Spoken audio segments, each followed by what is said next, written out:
Hello and welcome to my quick video showing you how I complete this little bird picture using various papers and paint techniques. These papers are ones that sometimes I find on the internet, sometimes they're given to me. If I find a paper I like, I tend to scan a copy and keep it on the computer so I can build up little collections of papers that work nicely together.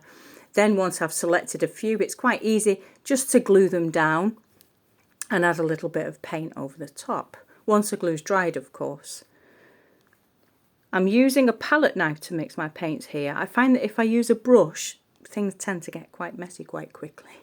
So with the palette knife, I'm just going to mix various shades of blue and I'm going to add them all over the picture. I'm aiming at first just to cover up where the coloured sections meet the white sections because I want everything to look blended. As you can see, I'm using a very big brush as well. I tend to use the biggest brush I can for the space I have. I'm not too keen on small brush work, partly because I find it quite long-winded, but also because you get a kind of fresher, more spontaneous look with nice big strokes. Just looks a little bit better to my eye. You can see here lots of different blues being built up, and I'm going to cover over that dark section there. I wasn't keen on that. The great thing about this technique is if you do have a bit that you're not happy with, paint over it, or use the palette knife to scrape it away and reveal the textures underneath like I'm doing here. There you go. What's under this bit here? A little bit of pattern. Now with the black paint, once the background's dry, I'm going to take black acrylic paint and a fairly small brush, and roughly I'm just going to draw an outline of a bird. Now I don't mind if this bird doesn't look perfect. There'll be a bit more editing to do on it later, but for now I just want a rough outline of a bird and a rough outline of some branches for him to sit on. If you have a look in the top left, I'm going to put a few branches in. I know the text is going to go on the top right, so I also know the top left needs a little bit of something just to stop it kind of fading into nothingness. Now using some of the papers I showed you earlier, I'm just going to rip some of the brown papers that I think they were a carpet picture that I really liked, so I saved it onto the computer and now I print it out and use it.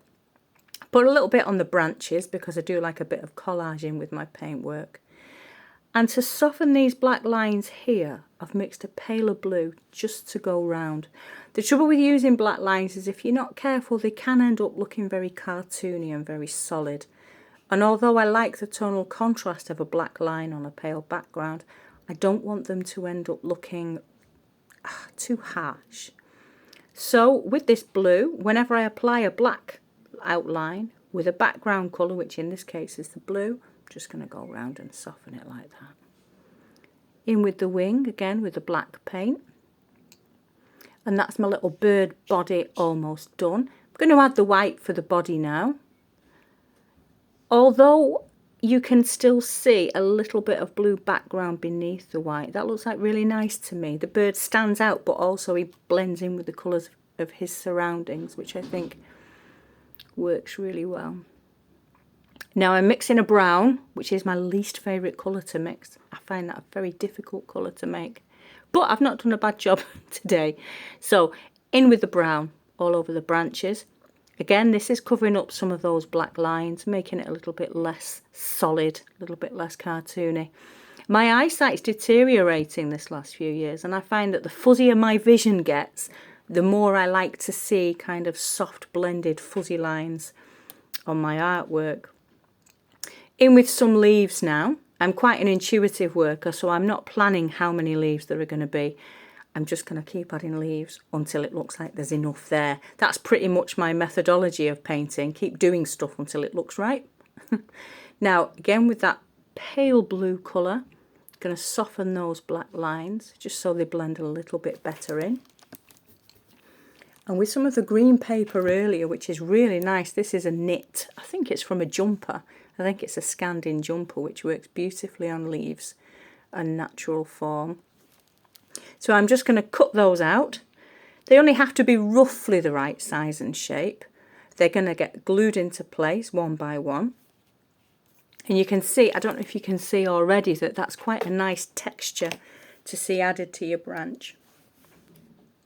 In just a few minutes, I'm going to mix up a green. So I'm not too worried that the leaves don't fit perfectly, because once I've mixed up the green, that green is going to be used to fill in any gaps and just kind of make whole anything that's not quite looking right. And here we go with the palette knife and the green. Again, I use a palette knife to mix because acrylic colours, when they blend together in ways you didn't plan, can look very, very muddy. And I like my palette to look very fresh and very clean. So just a little blue and yellow and some white to lighten it. And here we have a kind of nice soft green to add to those leaves. Now we can see it building up because we can see the background of the sky, the foreground of the bird, but we can also see the detail in the tree, in the branches and the leaves, which gives a really nice effect. Here we go, a little bit more green in the last of those leaves there.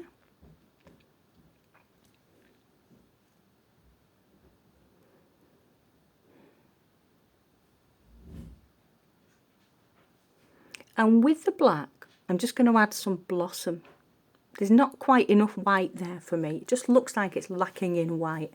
And I thought, how can I add some white to that picture in a way that doesn't involve clouds or snow? And tree blossoms seem like the best bet. So now I've used black line to add the tree blossom.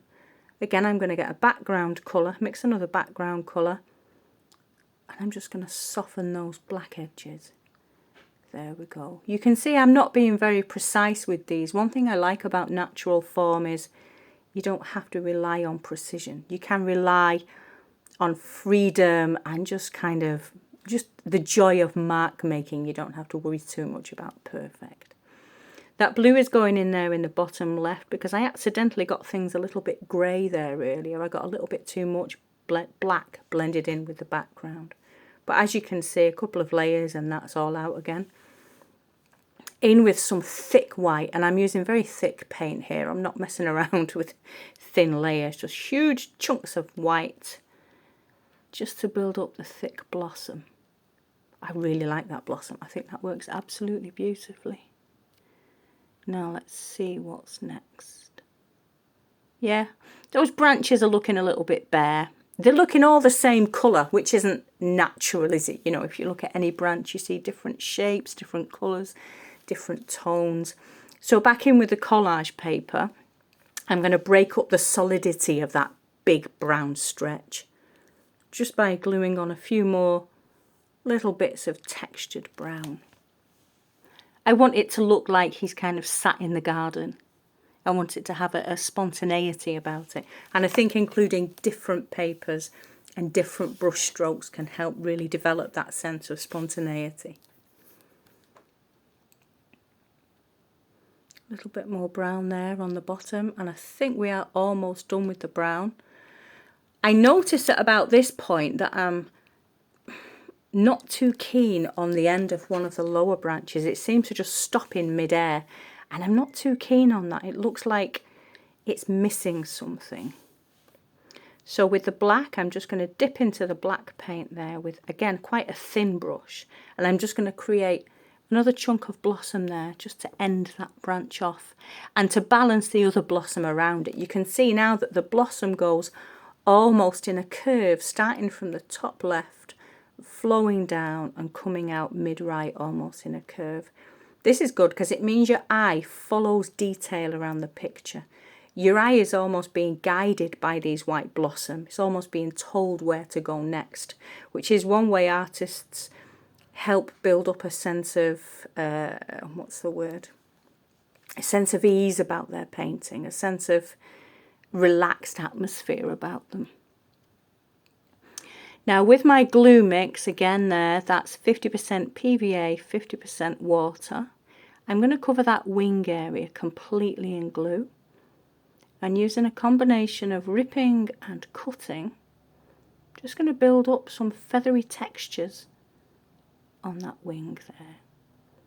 I like to start with the darker colours first, because sometimes when you see those darker colours peeking through the lighter layers later on, that kind of looks like a shadowy area or the kind of dark underwing. So we're going to start with some dark layers. You can see my table's getting messier and messier now, so at this point I'm very glad I'm nearly finished, because I am really running out of space to do anything. Here we go with some more darks. I'll also use a little bit of the green I used in the leaves. I like it when you use different, if you use one colour somewhere, it's nice to incorporate it in other places as well. Just gives your eye something to move around. It's not so good when you see a colour completely out of context, out of nowhere, and it doesn't blend in with anything. Now you'll see that I've used pink on that wing, which is a bit out of context and out of nowhere, because there's nowhere else pinky on the picture. But I am going to rectify that in a minute. I hadn't planned to use pink, but because it was loitering about on the table, I kind of thought I might as well. And it's one of my favourites. It's almost like a Cath Kidston kitsch. So there we go. That wing is almost finished. I don't want any background layering to show through that wing. I know I quite like layers showing through, but where the wing's concerned, and the bird as well, I want really quite a solid form. You can see the changing light in my room now, can't you? The light's beaming through the window this morning, casting shadows everywhere. There we go, a little bit of white. Well, a little bit of cream on there. That's the wing done. He's really starting to take shape now, isn't he? Really starting to... You can really get a sense of how the piece is going to progress and what it's moving towards. Because I've got that pink on the wing and it looks out of place all by itself, I'm dabbing a dollop in the inside of each blossom. Just kind of helps things hang together a little bit better. Then with a black brush, here comes the beak. And for the eye, I tend to do eyes much bigger than I planned. Do you know what I mean? Much bigger than is necessary. Do quite a big eye in the black, and then with the white you can just soften round it. That way you get the perfect size in the perfect place, but it's quite soft and blended. It's not hard and beady, you know. With the hard end of a paintbrush I'm going in and just adding some black dots to the middle of my blossom. And now it's time to stick on some text that I printed earlier. I just saw a quote on Facebook this morning that said, "My piece is here." And I thought that's so true, isn't it? People's pieces often in the garden. You know, when you're in the garden in the sunshine and you're under a canopy of leaves and you can hear the little birds tweeting above you. It's a beautiful feeling, a feeling of sort of peace and space and being where God wanted you, you know. Now, white acrylic on a big broad brush, on some bubble wrap, and I'm just going to dab it in various places. Doesn't need to look too planned or too beautiful. It just adds a little bit of white, a little bit of lightness to the background. Then a little button on his wing. There we go, big blob of that PVA water mix again. And I've chosen like a natural wood looking button. And there he is, all finished. My little bird on a branch.